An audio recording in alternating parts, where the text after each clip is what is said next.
September 2025 7ஆம் தேதி சந்திர கிரகணம் வரப்போகிறது. இதுவே இந்த வருடத்தில் ஏற்படப் போகும் மிகவும் சக்தி வாய்ந்த கிரகணம்.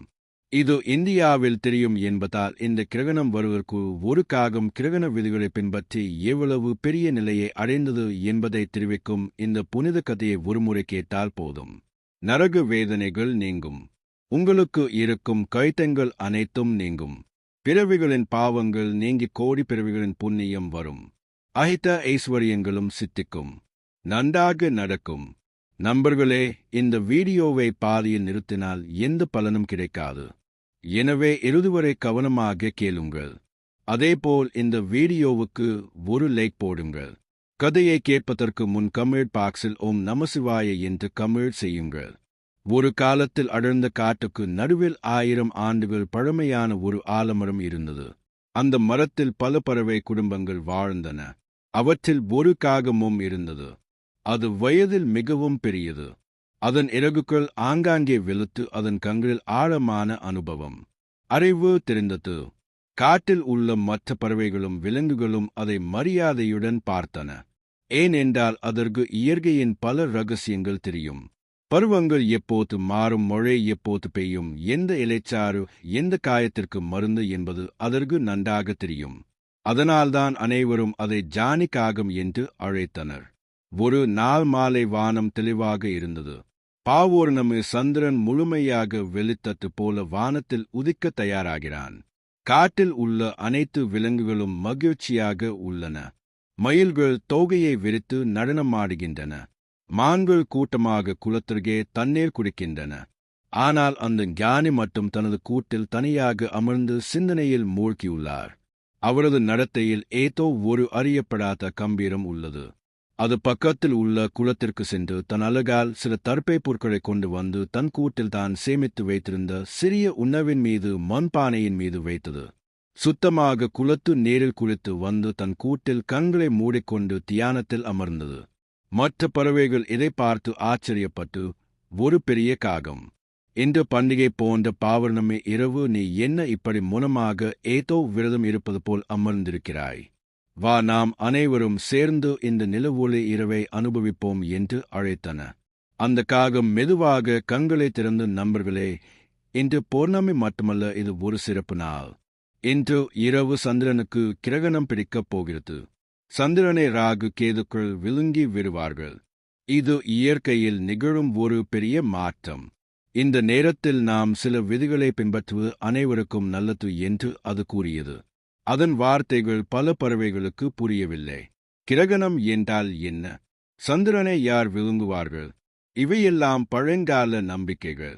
சந்திரன் எவ்வளவு அழகாக பிரகாசிக்கிறான் என்று அவை கேலியாக சிரித்து தங்கள் ஆடல் பாடல்களில் மூழ்கிவிட்டன. காகம் மௌனமாக இருந்தது. அது சொன்னால் யாரும் கேட்க மாட்டார்கள் என்று அதற்கு தெரியும். கொஞ்ச நேரம் கழிந்தது. முழு சந்திரன் ஆகாயத்தின் நடுப்பகுதிக்கு வந்தது. காடு எவ்வளவு நில ஒளியால் நிரம்பிவிட்டது. திடீரென்று சந்திரனின் ஒரு ஓரத்தில் சிறிய கருப்பு நிழல் படரத் தொடங்கியது. முதலில் யாரும் பெரிதாக கண்டு கொள்ளவில்லை. ஆனால் அந்த நிழல் மெதுவாக பெரிதாகி பிரகாசமான சந்திரனை விழுங்கத் தொடங்கியது. அப்போது காட்டில் உள்ள விலங்குகளுக்கு பயம் பிடித்துக் கொண்டது. நில ஒளி மெதுவாக குறையத் தொடங்கியது. வாத்தாவரணம் குளிர்ந்து ஒருவித விசித்திரமான சத்தம் கேட்டது. நாய்கள் பயந்து குறைக்கத் தொடங்கின. ஆந்தைகள் அபசகுனமாக அலறத் தொடங்கின. பறவைகள் அனைத்தும் பயத்துடன் தங்கள் கூடுகளுக்குள் நுழைந்தன. சந்திரன் பாதி வரை கருப்பாக மாறிவிட்டான். அந்த காட்சி பயங்கரமாக இருந்தது. காகங்கள் பறவைகள் பயத்துடன் நடுங்கிக் கொண்டு என்ன ஆயிற்று, என்ன ஆயிற்று, நம் சந்திரனை எந்த அரக்கன் விழுங்குகிறான் என்று கூச்சலிட்டன. அந்த நேரத்தில் கூட நமது நாணி காக்கி மட்டும் தனது கூட்டில் கண்களை மூடிக்கொண்டு எதுவும் சாப்பிடாமல் எதுவும் குடிக்காமல் அமைதியாக கடவுளை தியானித்துக் கொண்டிருக்கிறது. அதன் மனதில் எந்த பயமும் இல்லை, கவலை இல்லை. ஏனென்றால் இது தற்காலிகமானது என்று அதற்கு தெரியும். எந்த நேரத்தில் பின்பற்ற வேண்டிய தர்மத்தை அது பின்பற்றுகிறது. சிறிது நேரத்திற்கு பிறகு சந்திரன் முழுமையாக கருப்பு நிழலுக்குள் சென்றுவிட்டது. வானத்தில் சந்திரன் இருந்த இடத்தில் ஒரு சிவப்பு புள்ளி மட்டுமே எஞ்சி இருந்தது. அதை இரத்த சந்திரன் பிளட் மூன் என்பார்கள். காடு முழுவதும் இருள் சூழ்ந்தது. விலங்குகளின் சத்தமும் நின்று ஊசி விழுந்தால் கேட்கும் அளவுக்கு அமைதி நிலவியது. அந்த பயங்கரமான அமைதியிலும் காகம் தன் தியானத்தை விடவில்லை. கிரகணத்தின் போது வளிமண்டலத்தில் பரவும் தீய சக்திகளில் இருந்து தம்மையும் தன் உணவு நீரையும் பாதுகாக்க அது வைத்த தர்ப்பை புட்கள் உதவுவதாக அது நம்பியது. மணி நேரம் கடந்தது. மெதுவாக சந்திரனின் மறுமுனையிலிருந்து வெளிச்சம் வரத் தொடங்கியது. கருப்பு நிழல் மெதுவாக மறைய தொடங்கியது. சிறிது நேரத்திற்கு பிறகு சந்திரன் மீண்டும் தனது முழு ஒளியுடன் பிரகாசிக்கத் தொடங்கியது. காடும் மீண்டும் நில ஒளியால் நிரம்பியது. விலங்குகள் அனைத்தும் பயம் நீங்கி நிம்மதி பெருமூச்சு விட்டன. அப்போது ஒரு அற்புதம் நடந்தது. கிரகணம் முழுமையாக நீங்கிய பிறகு வானத்தில் இருந்து ஒரு தெய்வீக ஒளிக்கற்றை நேராக அந்த ஆலமரத்தின் மீது இறங்கியது.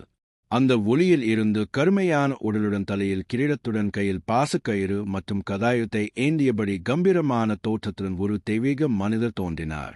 அவர் வேறு யாருமல்ல, சாட்சாத் யமதர்மராஜனே. யமனை பார்த்ததும் காட்டில் உள்ள அனைத்து விலங்குகளும் பயத்தில் நடுங்கின. தங்கள் உயிர்களை எடுக்கவே அவர் வந்ததாக அவை நினைத்தன.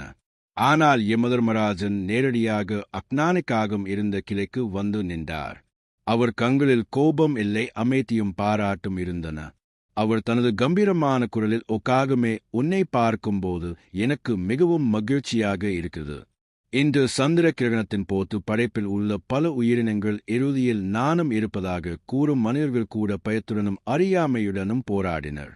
பலர் விதிகளை பின்பற்றாமல் கிரகணத்தின் போது சாப்பிட்டும் தூங்கியும் தங்களுக்கு தெரியாமலேயே தங்கள் உடலையும் ஆன்மாவையும் அசுத்தப்படுத்திக் கொண்டனர். ஆனால் நீ ஒரு சாதாரண பறவையாக இருந்தாலும் பண்டைய தர்மத்தையும் சாஸ்திர விதிகளையும் மதித்து அவற்றை தவறாமல் பின்பற்றினாய். உன் பக்தி, உன் நாணம் அற்புதம். உன்னை போன்ற உயிரினங்களால் தான் இந்த பூமியில் இன்னும் தர்மம் நிலைத்திருக்கிறது" என்று பாராட்டினார். அப்போது காகம் பக்தியுடன் யமனுக்கு வணக்கம் செலுத்தியது. "பிரபுவே, உங்களின் தரிசனம் எனது முற்பிறவி புண்ணியம். நான் எனது முன்னோர்கள் கற்றுக் கொடுத்த நாணத்தை மட்டுமே பின்பற்றினேன். அவ்வளவுதான்" என்று பணிவுடன் கூறியது. யமன் புன்னகைத்து, "உனது பணிவே உனக்கு அழகு. உனது பக்தியை நான் மெச்சுகிறேன். உனக்கு ஒரு வரம் கொடுக்க விரும்புகிறேன். கேள்" என்றான். அப்போது காகம் ஒரு கணம் யோசித்து, "தர்மராஜா, எனக்கு செல்வங்களும் அதிகாரங்களும் தேவையில்லை. இந்த காடு, இந்த இயற்கை எனக்கு போதும் என்று நான் பார்க்கிறேன். மனிதர்கள் இயற்கைக்கும் தர்மத்திற்கும் தூரமாகி வருகிறார்கள். கிரகணம் போன்ற முக்கியமான நேரங்களிலும் அவர்கள் கவனக்குறைவாக இருக்கிறார்கள். அதனால் அவர்களின் ஆரோக்கியத்திற்கும் ஆன்மீக வாழ்க்கைக்கும் தீங்கு ஏற்படுகிறது. அவர்களுக்கு விதிகளைப் பற்றி விளக்கும் சக்தியை எனக்கு அழியுங்கள். நான் மனித மொழியில் பேசி அவர்களுக்கு இந்த அறிவை வழங்க விரும்புகிறேன்" என்று கேட்கிறது. காகத்தின் வார்த்தைகளை கேட்டு யமன் ஆச்சரியப்பட்டார். தனக்காக இல்லாமல் மற்றவர்களுக்காக வரம் கேட்ட அந்த காகத்தின் தாராள மனப்பான்மையால் ஈர்க்கப்பட்டார். "அப்படியே ஆகட்டும். ஒரு நாளைக்கு உனது ஆசை மிகவும் பெரியது. இந்த கணத்திலிருந்து உனக்கு மனித மொழியில் பேசும் சக்தியையும் மக்களை பாதிக்கக்கூடிய பேச்சு திறனையும் நான் வழங்குகிறேன். நீ நீண்ட காலம் வாழ்ந்து இந்த நாணத்தை மக்களுக்கு பகிர்ந்து கொள். உனது பேச்சை கேட்டு தர்மத்தை பின்பற்றுபவர்கள் நீண்ட ஆயுளுடனும் ஆரோக்கியத்துடனும் மகிழ்ச்சியுடனும் இருப்பார்கள்" என்று ஆசீர்வதித்து மறைந்தார். வரம் பெற்ற காகத்திற்கு புதிய சக்தி கிடைத்தது. மறுநாள் காலையில் அது காட்டை விட்டு அருகில் உள்ள ஒரு கிராமத்திற்கு பறந்து சென்றது. அந்த கிராம மக்கள் இரவில் நடந்த சந்திர கிரகணம் பற்றி பேசிக் கொண்டனர். சிலர் பயந்தனர், மற்றவர்கள் அதை ஒரு சாதாரண வானியல் நிகழ்வாக புறக்கணித்தனர். அந்த காகம் நேராக கிராமத்தின் நடுவில் உள்ள பொது மேடையில் அமர்ந்தது. ஒரு காகம் வந்து அமர்ந்தது என்று யாரும் அதை பொருட்படுத்தவில்லை. அப்போது அந்த காகம் தெளிவான கம்பீரமான மனித குரலில் எப்படி பேசியது: "ஓ கிராம மக்களே, ஒரு கணம் என் பேச்சை கேளுங்கள்." காகத்தின் பேச்சை கேட்டு அனைவரும் அதிர்ச்சி அடைந்தனர். ஒரு காகம் மனிதனைப் போல பேசுவதை பார்த்து மக்கள் ஆச்சரியப்பட்டனர். அனைவரும் பயத்துடனும் ஆச்சரியத்துடனும் அதை சுற்றி கூடினர். அப்போது காகம் தனது கதையை சொல்லி யமதர்மராஜன் அளித்த வரத்தை பற்றி விளக்கி சந்திர கிரகண விதிகள் மற்றும் அதன் முக்கியத்துவத்தை அவர்களுக்கு விளக்கத் தொடங்கியது. சகோதர சகோதரிகளே, கிரகணம் என்பது வானத்தில் நடக்கும் ஒரு விசித்திரம் மட்டுமல்ல, அது பூமியில் உள்ள அனைத்து உயிரினங்களையும் பாதிக்கும் ஒரு சக்தி வாய்ந்த காலம். இந்த நேரத்தில் வளிமண்டலத்தில் சில கண்ணுக்கு தெரியாத மாற்றங்கள் ஏற்படும். நுண்ணுயிர்கள் பெருகும். அதனால்தான் நம் முன்னோர்கள் சில விதிகளை வகுத்தனர். அவை மூடநம்பிக்கைகள் அல்ல, நம்மை நாமே பாதுகாத்துக் கொள்ள உருவாக்கப்பட்ட அறிவியல் முன்னெச்சரிக்கைகள். முதலாவதாக, கிரகணம் தொடங்குவதற்கு குறைந்தது 3 மணி நேரத்திற்கு முன்பே உணவை முடித்து விட வேண்டும். கிரகணத்தின் போது நமது செரிமான சக்தி மிகவும் பலவீனமாக இருக்கும். அந்த நேரத்தில் உண்ணும் உணவு சரியாக ஜீரணமாகாமல் உடலில் நச்சுத்தன்மை ஏற்படும் அபாயம் உள்ளது. அதனால் கிரகணத்தின் போது விரதம் இருக்க வேண்டும். இரண்டாவது, கிரகணத்தின் போது சமைத்த உணவுப் பொருட்கள் மற்றும் தண்ணீரின் மீது தர்ப்பை புல்லை வைக்க வேண்டும். தர்ப்பைக்கு வளிமண்டலத்தில் உள்ள தீங்கு விளைவிக்கும் சக்திகள் மற்றும் கதிர்வீச்சை தடுக்கும் சக்தி உள்ளது. இது உணவு நீர் மாசுபடாமல் பாதுகாக்கிறது. மூன்றாவது, கிரகணத்தின் போது தூங்கக்கூடாது. எந்தவிதமான உடல் உழைப்பும் செய்யக்கூடாது. குறிப்பாக கர்ப்பிணி பெண்கள் மிகவும் கவனமாக இருக்க வேண்டும். அவர்கள் வீட்டை விட்டு வெளியே வரக்கூடாது. ஏனெனில் கிரகணத்தின் போது வெளிப்படும் கண்ணுக்கு தெரியாத கதிர்கள் கருவில் உள்ள சிசுவை மோசமாக பாதிக்க வாய்ப்புள்ளது. அதனால்தான் கர்ப்பிணி பெண்கள் வெட்டுதல் தைத்தல் போன்ற வேலைகளை செய்யக்கூடாது. கிரகணத்தின் போது என்ன செய்ய வேண்டும் என்று நீங்கள் கேட்கலாம். இது ஆன்மீக சாதனைக்கு மிகவும் சக்தி வாய்ந்த நேரம். இந்த நேரத்தில் செய்யப்படும் ஜெபம், தியானம், பாராயணம் சாதாரண நேரத்தில் செய்வதை விட 100 மடங்கு அதிக பலன்களை தரும். ஆகவே இந்த நேரத்தை பகவான் ஸ்மரணையுடனும் மந்திர ஜெபத்துடனும் பயன்படுத்திக் கொள்ள வேண்டும்.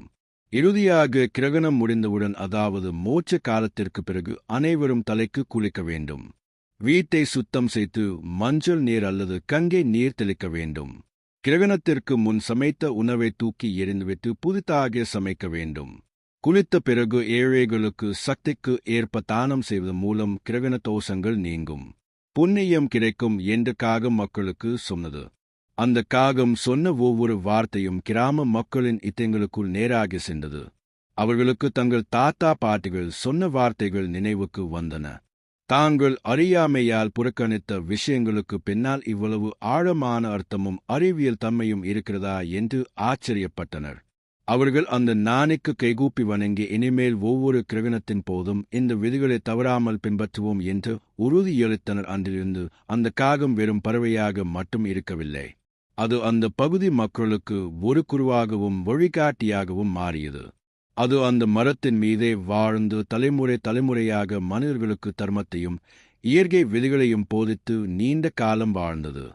ஒரு சாதாரண காகம் தனது பக்தியாலும் தர்மத்தை கடைபிடிப்பதாலும் யமனை மகிழ்வித்து மனித குலத்திற்கு ஞானத்தை வழங்கிய அந்த கதை தலைமுறையாக பேசப்பட்டது. இயற்கையை மதித்து அதன் விதிகளை பின்பற்றினால் ஒரு சிறிய உயிரினமும் எவ்வளவு பெரிய நிலையை அடைய முடியும் என்பதை அந்த காகம் நிரூபித்தது. அதேபோல் இந்த கிரகணத்தின் போது சந்திர கிரகணங்கள் ஏன் ஏற்படுகின்றன என்பதை விளக்கும் ஒரு புராணக் கதை உள்ளது. இன்று இந்த கதையை கேட்பதால் அனைத்து நன்மைகளும் உண்டாகும், ஐஸ்வர்யம் சித்திக்கும். அந்த புனித கதையை இனி கேட்போம். பொதுவாக இந்த புராணங்களின்படி கிரகணம் ஏற்படும் போது ராகு கிரஸ்த அல்லது கேது கிரஸ்த என்று முதலில் பற்றி சொல்லிக் கொண்டிருப்பார்கள். இப்போது இந்த கிரகணங்களுக்கும் ராகுவுக்கும் கேதுவுக்கும் உள்ள தொடர்பு என்னவென்று தெரிந்து கொள்வோம். முற்காலத்தில் தேவர்களும் அசுரர்களும் பார்கடலை கடைந்து அமிர்தத்தை பெற வேண்டும் என்ற முடிவுக்கு வந்தனர்.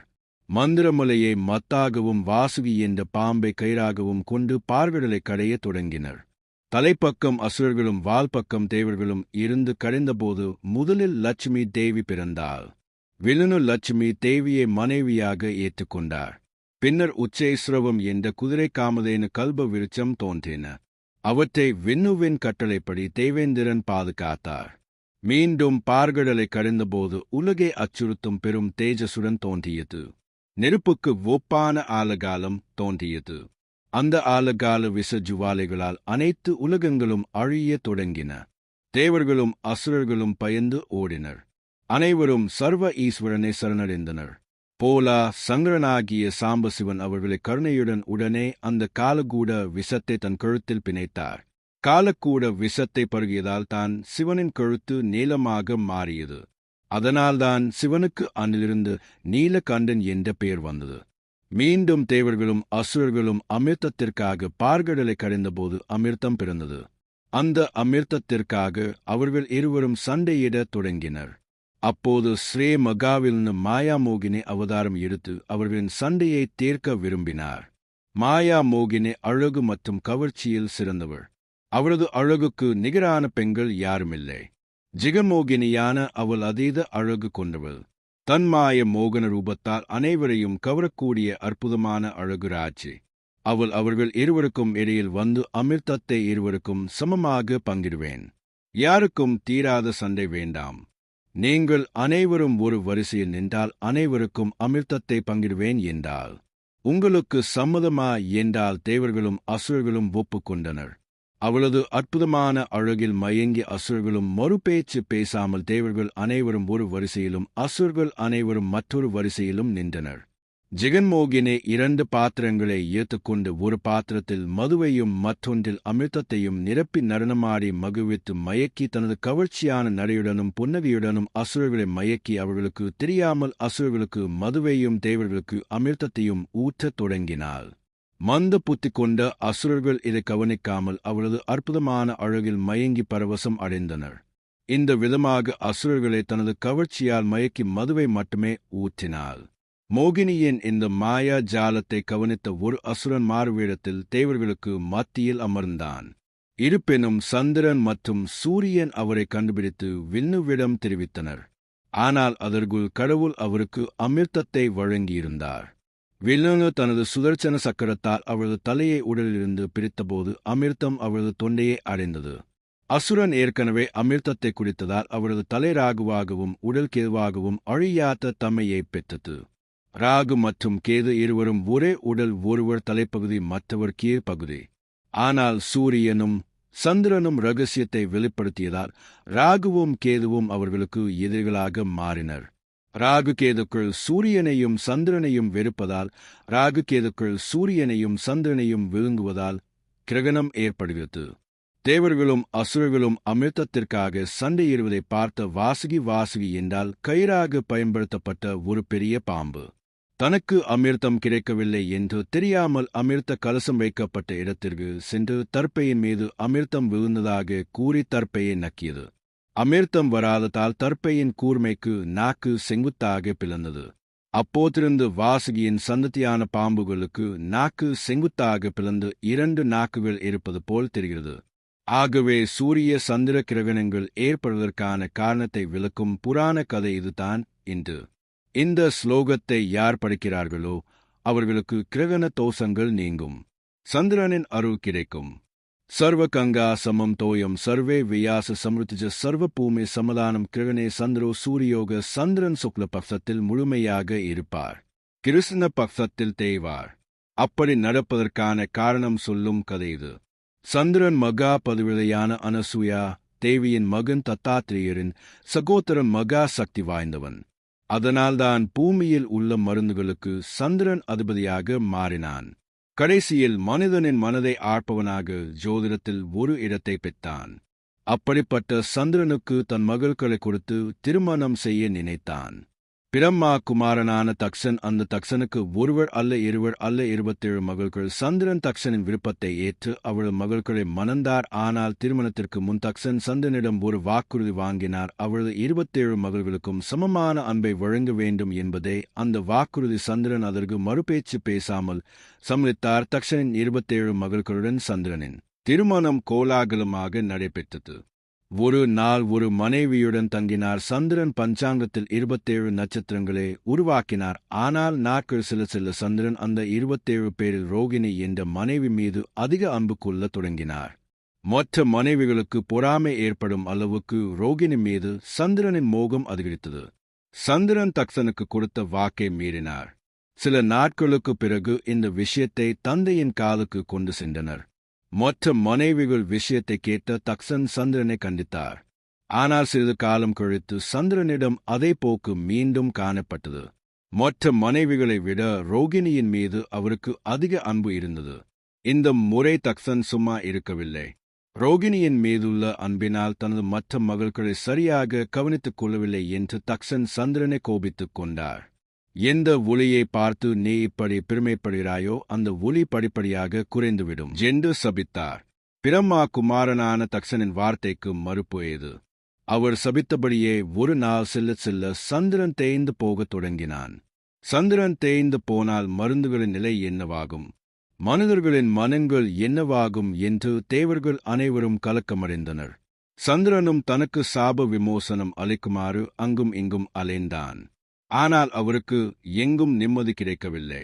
கடைசியாக வெளிச்சம் மட்டுமே எஞ்சி இருந்த நேரத்தில் சிவபெருமானை அடைந்தார். சந்திரனின் நிலையை பார்த்ததும் போலாசங்கரனின் மனம் உருகியது. தக்சனின் சாபம் காரணம் இல்லாதது அல்ல என்பதால் அந்த சாபம் நிறைவேறாமல் இருக்க முடியாது. அதே நேரத்தில் அவரது சாபத்தால் இந்த உலகம் இருளில் இருப்பதும் நல்லல்ல. மாதாந்திர சாபம் என்பதால் பரமேஸ்வரன் ஒரு இடைப்பட்ட வழியை பரிந்துரைத்தார். தக்சனின் சாபத்தால் சந்திரன் ஒருபட்சம் தேய்ந்துதான் ஆகஸ்ட் வேண்டும். ஆனால் உலக நன்மைக்காக அடுத்தபட்சம் ஒளியை பெறும் வகையில் சிவன் வரம் அளித்தார். அதனால் சந்திரன் மிகவும் மகிழ்ச்சி அடைந்தான். பரமேஸ்வரனுடன் இருந்தால் தக்சனின் சாபத்திலிருந்து ஓரளவு விமோசனம் பெற முடியும் என்பதை உணர்ந்த சந்திரன் அன்று முதல் சந்திரனின் சிகையில் தங்கிவிட்டான். மாதம் சாபம் மோகம் யாரையும் தாழ்த்திவிடும். தவறை உணர்ந்து பரமேஸ்வரியின் பாதங்களை அடைந்த நாளில் மீண்டும் வாழ்க்கை ஒளியால் நிரம்பும் என்பதை இந்த கதை தெரிவிக்கிறது.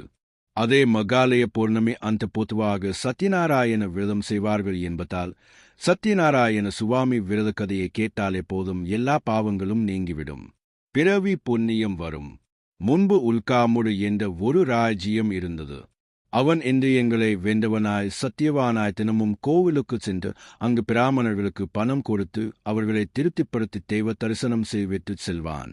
அவனுடைய மனைவி மிகவும் அழகி நற்குணசாலி. அந்த ராஜா ஒரு நாள் தன் தர்மபத்தினியுடன் பத்ராச்சல நதிக்கரையில் சத்யநாராயண விரதம் செய்ய தொடங்கினான். இம்மாதிரியான சூழ்நிலையில் சாது என்ற ஒரு வணிகர் ஏராளமான செல்வத்துடனும் பொருட்களுடனும் இருந்த தனது படகை கரையில் நிறுத்தி விரதம் அனுசரித்துக் கொண்டிருந்த மன்னரிடம் வந்து பணிவுடன் இவ்வாறு கேட்டார். மன்னா, பக்தியுடனும் சிரத்தையுடனும் நீங்கள் அனுசரிக்கும் அந்த விரதம் என்ன? தயவு செய்து எனக்கு விளக்குங்கள், தெரிந்து கொள்ள விரும்புகிறேன் என்று கேட்டார். அப்போது மன்னர் ஓசாது புத்திர பாக்கியம் வேண்டி நாங்கள் இந்த சத்யநாராயண சுவாமி விரத்தை அனுசரிக்கிறோம் என்று கூறினார். மகாராஜா கூறிய வார்த்தைகளை கேட்ட சாது, ஓ மன்னா, எனக்கும் குழந்தை இல்லை. எனக்கு குழந்தை பிறந்தால் நான் இந்த சத்யநாராயண விரத்தை கண்டிப்பாக கடைபிடிப்பேன் என்று வேண்டிக் கொண்டார். அதன் பிறகு சன்னியாசி தனது வியாபாரத்தை முடித்துக் கொண்டு வீட்டிற்கு வந்து தனது மனைவி லீலாவதியிடம் சத்யநாராயண விரத்தை பற்றி கூறினார். குழந்தை பிறந்தால் இந்த விரதத்தை கண்டிப்பாக கடைபிடிப்பேன் என்று கூறினார். லீலாவதி தர்மத்தை கடைபிடிப்பவளாக இருந்ததால் கணவனுடன் சண்டையிட்டாள். அதன் விளைவாக அவள் கர்ப்பமாகி 10வது மாதத்தில் ஒரு அழகான பெண் குழந்தையை பெற்றெடுத்தாள். அந்த பெண் வளர்பிறை நிலவு போல நாளுக்கு நாள் வளர்ந்து வந்தாள். அவளுக்கு பெற்றோர் கலாவதி என்று பெயரிட்டனர். ஒரு நாள் லீலாவதி தன் கணவனிடம், நாம் குழந்தை பிறந்தால் சத்யநாராயண விரதம் செய்வோம் என்று சொன்னீர்கள் அல்லவா, நமக்கு ஒரு பெண்